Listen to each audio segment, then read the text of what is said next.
Welcome to Say More from Boston Globe Opinion. I'm Jim Dao, the editorial page editor of The Globe, filling in for Shirley Leung.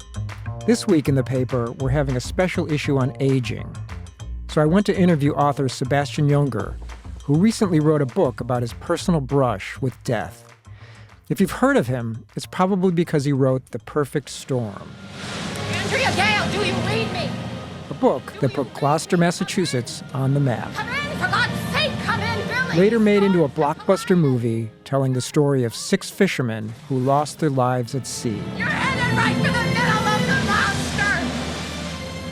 Themes of mortality show up again and again in Junger's work. His new book recounts a near-fatal health emergency and how the experience changed him. The book is called In My Time of Dying.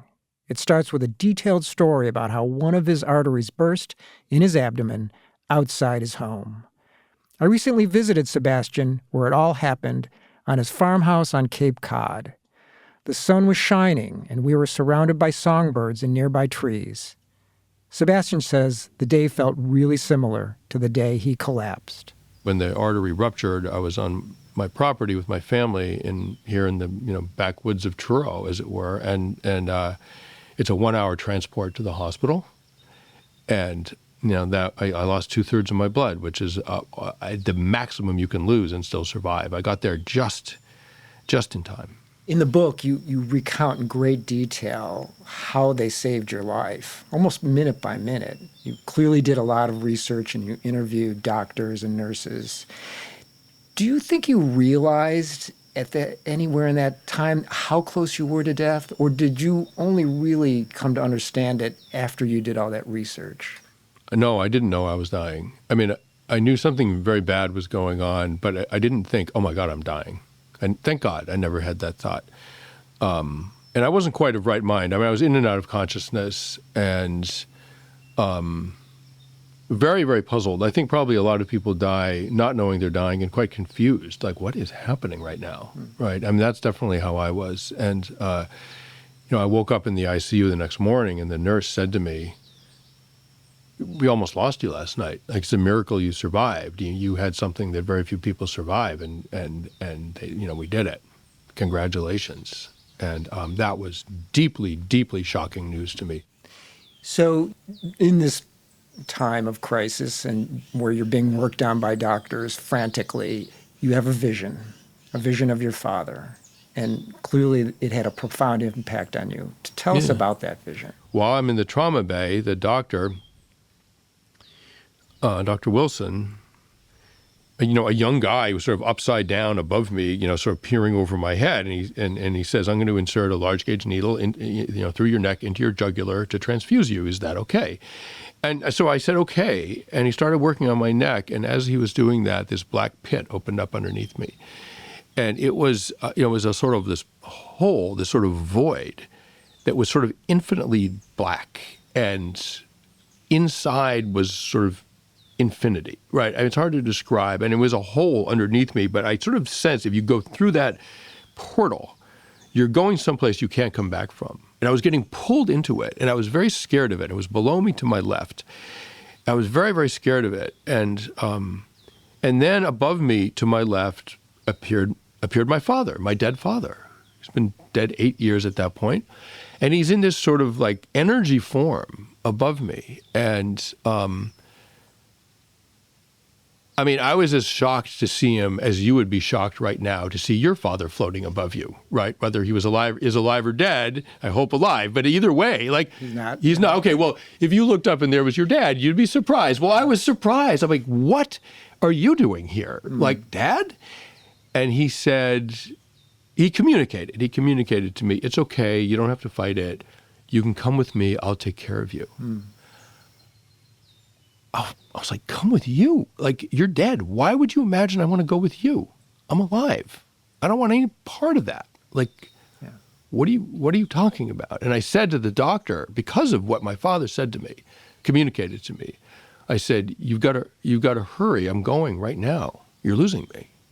So you had this vision of your father while you were on your near deathbed. In retrospect, do you think that was just a hallucination of that a dying man was having, or was it really a visitation from your deceased father?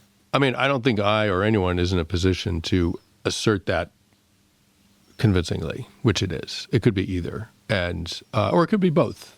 And so after I returned when I came home from the hospital, I was very, very troubled by a psychological issue that a lot of people who have had near-death experiences, NDEs, who remember things from the threshold, who saw things, who looked over the edge of the abyss and then came back. Many people who had that experience, like I did, really struggle psychologically afterwards. And some of them struggle with something called depersonalization and derealization. I started to worry that I hadn't actually survived, that I died. And that my memories after seeing my dead father, what I thought were memories of the IR suite and then the ICU and then coming home with my wife on a hot June day and hugging my daughters and crying and, the whole emotional passage, that they were the hallucinations of a dying brain. Wow. And they didn't actually happen, that I'm not actually here, and maybe I'm a ghost, and maybe I'm actually imagining that when I say something to my daughter and she turns and answers, maybe I'm actually imagining that I'm actually a ghost and I'm not interacting with them. And it sounds sort of funny and silly, and unless you think it might be possible, and then it's the most terrifying thing you can imagine. And that, it's just trauma reaction, right? I mean, it's just very clearly like I was struggling, I'd had a profound trauma, and I was struggling to adapt to it, right? But so I started researching NDEs because come to find out, the experience that I had was very common. I mean, one of the most common memories that people have who survive this trip to the threshold is seeing a dead loved one who's there to receive them, right? And even people who continue on and do die, older people who are dying in hospice care, for example, hospice nurses will say it's incredibly common that the dying person in their final days and hours is actively in conversation with people in the room that no one else can see, dead people. Significant dead people, right? In conversation, like, oh, it's so good to see you. Thank you for coming. Yeah. And it's really, really common.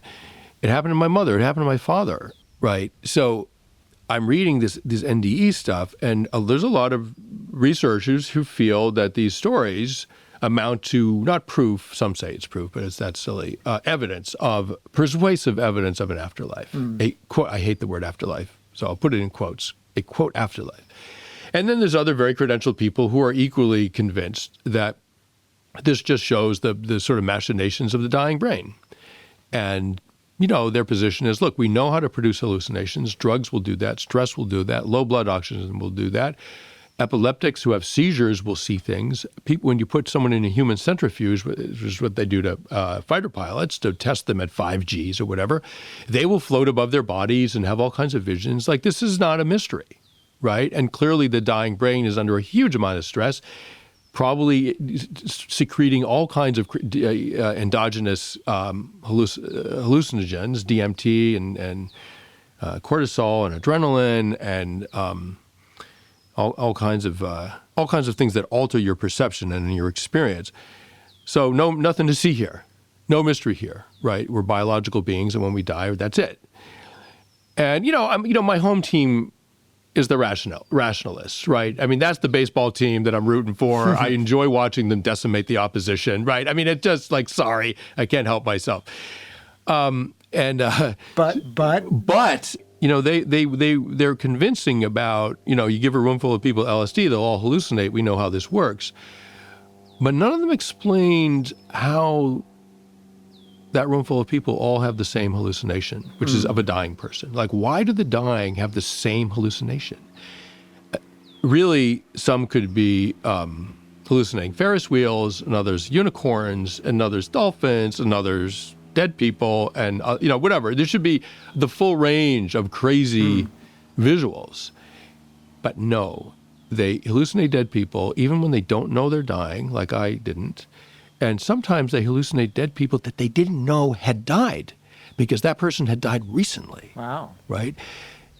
Really begs an explanation, and there really aren't good ones. So for me, the one thing that sort of sticks out for me, but what about this, is the consistency of the visions that dying people have of the dead, which is what I had. And, does that prove anything? No, absolutely not. Right. But it does raise what is, for me, a rationally legitimate question, like, what the hell is going on here? Right.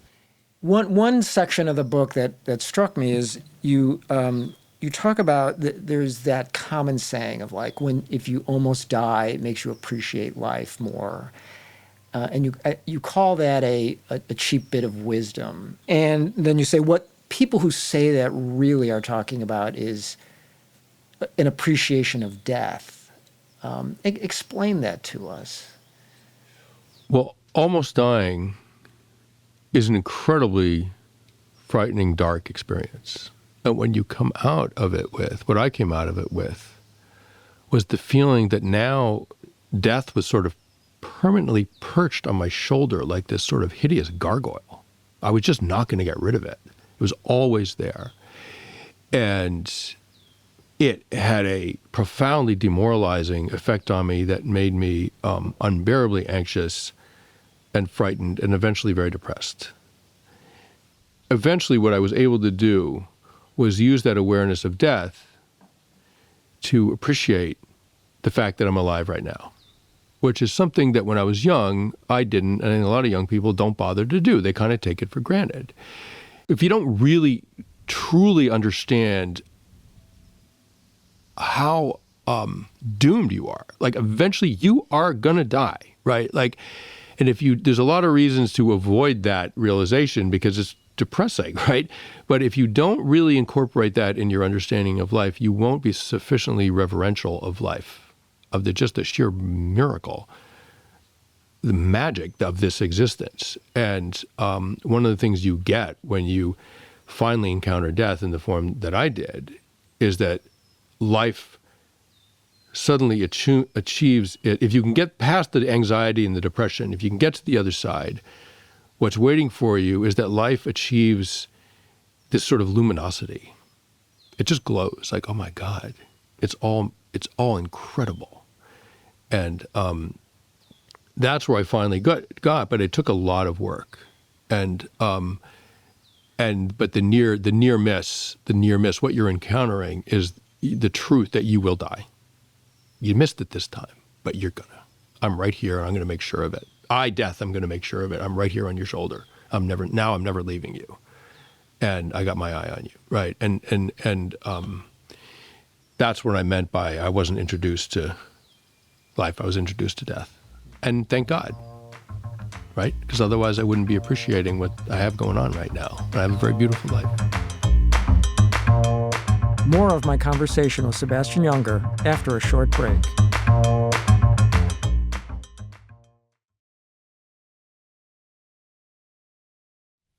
Let's talk a little bit about stories for a second. Your stories. When you look at your career from The Perfect Storm to books about true crime to, books about war and a documentary about war, it seems like death and danger are big parts of all those stories. And we're just wondering, like, what drew you to that kind of story when you were a young writer, young journalist? Well, I mean, I was, as a young person, I was drawn to excitement and drama. And, war has too much of both. The role of the war reporter, I know it's very easy to romanticize this, and I certainly was,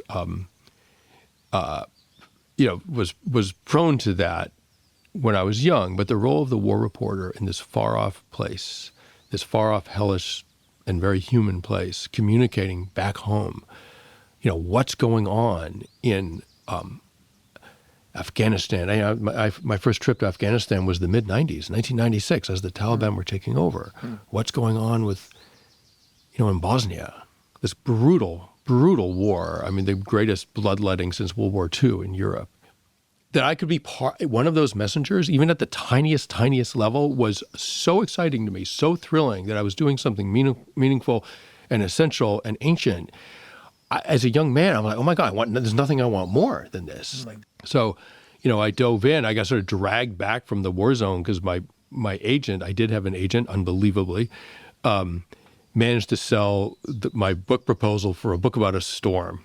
And so I came home from the war in Bosnia to write my book, quite reluctantly, because I was having a really profound time over there. And all I wanted to be was a war reporter. And the idea of being an American author was like, oh my God, that means I have to go home and like sit behind a desk and write this book. I don't know how I'm going to write it because I was not a happy camper when I came home. Well, then talk a moment about what drew you to that story about that storm that killed those men. Well, when I was in my 20s, I finally put waiting tables behind me because one afternoon I went to a bar and I sat next to a guy at the bar. It was Harper's Ferry in Boston in is it Brookline? Allston.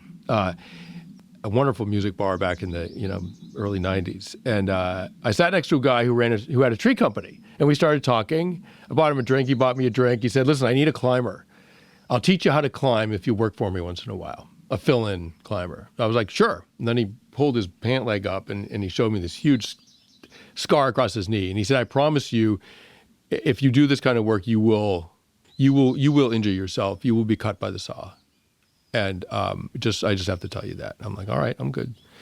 And so I started working as a climber for tree companies. And I was working, 80, 90, 100 feet in the air, hanging on a rope with a running chainsaw, taking trees down in sections, topping out big white pines. That was my job, right? And it was absolutely intoxicating and paid well. But of course, eventually I cut my leg with the chainsaw and because I made a mistake. By definition, I made a mistake. I tore up the back of my leg. And I was healing from it, sort of limping around. I was living in the town of Gloucester with my girlfriend. And it was the fall of 1991. And this huge storm swept ashore, a storm like I'd never seen. Enormous waves tearing the fronts off of houses, all the like fancy houses on the back shore in Gloucester, like looking out over the Atlantic. That's all got annihilated, just destroyed. Tragically, a local boat sank with 6 men, a boat called the Andrea Gale, out of Gloucester. And I was already thinking in my mind, like, all right, maybe I can write a book about dangerous jobs, because I knew I didn't want to do tree work my whole life. Maybe I can sort of parlay this injury. It gave me the idea, like, maybe I'll write about dangerous jobs. That's kind of cool. So when the boat sank, when I found out, I thought, maybe the first chapter can be on commercial fishing, the dangers of commercial fishing. And I'll focus on this enormous storm that produced 100-foot seas and that sank a local boat in the town that I'm living in, that I'm doing tree work in. And there was also this incredible rescue offshore. Like maybe the first chapter will be about this storm. That eventually turned into a magazine piece and a book proposal and a book called The Perfect Storm. Well, there's obviously sort of a thread running through all this. Risky jobs, dangerous jobs, coming close to death. But that thread just obviously runs through your life. Not only were you a tree cutter who nearly, chopped his leg off with a chainsaw, but you were a surfer. You almost got killed by a big wave. You have a lot of experiences like this throughout your life. And clearly you're attracted to these situations, but you don't call yourself an adrenaline junkie. You say you're sort of a consequence seeker is the term you use. Explain the difference. Well, I'm very careful in most situations, right? So I wear a seatbelt. I drive the speed limit. I'm actually a pretty cautious person. But one of the things I realized is that, of course, as humans, as an animal, we seek our own survival, and we're very good at it. But the other thing that we seek is meaning. And what I realized is that the situations that have great meaning have great consequences. And situations that have very low consequences, like, say, a game of golf, actually have very low levels of enduring meaning. And childbirth is extremely meaningful because the consequences are enormous. The stakes are life and death, right? Enormously painful, et cetera, et cetera. Combat, likewise.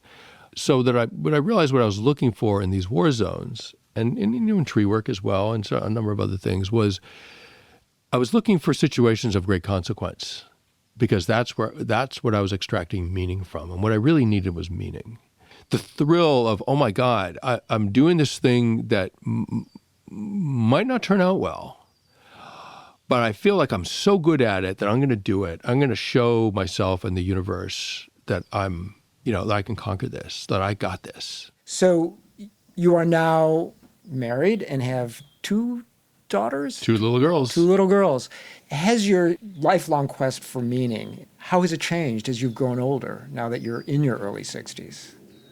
I mean, I think one thing that happens with men is that their testosterone levels go down and they're less confrontational, they're less risk-taking. You can see that in the mortality statistics. Young men die at 6 times the rate of young women from accidents and violence when they're young. But as men age, their mortality rate from accident and violence starts to become that of women, of their peers, or their female peers, right? So I've been blessed, as a young man with testosterone, and now blessed as an older man with a nice lack of testosterone that allows me to lead a nice, quiet, peaceful, meaningful life with my family, right? And absolutely zero need to jeopardize that in any way whatsoever. And what a blessed relief, right? And having children is by far, by orders of magnitude, the most meaningful thing I've ever done. And the consequences are enormous, right? And among other things, you worry like crazy when you have children that any harm could come to them. And there's positive consequences too. I mean, watching them develop and learn, and the emotional consequences of loving someone that much are just almost annihilating, right? I mean, I'm just like, my levels are blown, right? I forget about war or tree work or whatever. Like that's a child's play, right? Compared to being a parent. And I wouldn't have been ready for it at 25. I was way too immature for that. But now, not only am I ready for it, it's all I want to do. It's the most meaningful thing I've ever done. And someone asked me recently what am I most proud of? And, I think they were referring to my career. And I really thought about it because I'm very proud of my career. But then this image came to mind. So my older daughter, who's now 7, she can sometimes get into this state where she sort of emotionally deregulates and has a kind of fit. She just loses control. And it's very, very scary for her. And she can't regulate herself. And I'm really good. I'm really good at picking her up and just holding her and talking to her really calmly and lovingly. And she clings to me like a little animal, like a little marsupial. Right. And I can calm her down, in seconds. It's like a superpower. Right. And the fact that I'm in a position to do that and that I'm able to do it, that I have whatever that skill is, that I can do that and help her through that moment is the thing I'm most proud of. And I am an older dad. And in some number of years from now, I'm going to need her to do that. I'll be facing my final hours, my final minutes. I'm going to need someone to cling to, and it's going to be her or my youngest daughter, or whatever, like that. And that's what we do as humans in life. It's like we take care of our children, and then eventually they take care of us, and the cycle keeps going. And if we do it properly, at both ends, there's an enormous amount of love and hopefully a manageable level of fear. And that's what life is. And it's a great triumph if it's done like that. Sebastian Junger is an author and journalist. His latest book is called In My Time of Dying. Sebastian, thanks so much for talking. Oh, it's my pleasure. Thanks for coming. Say More is a production of the Boston Globe. You can find Opinion's special section on aging by clicking the link in the show notes. Today's episode was produced by Anna Kusmer. Our engineer is Uzair Ahmed. Our music is from APM Music. If you like the show, please follow us and leave us a review on Apple, Spotify, or wherever you get your podcasts. You can email us at saymore@globe.com. I'm Jim Dao. Thanks for listening.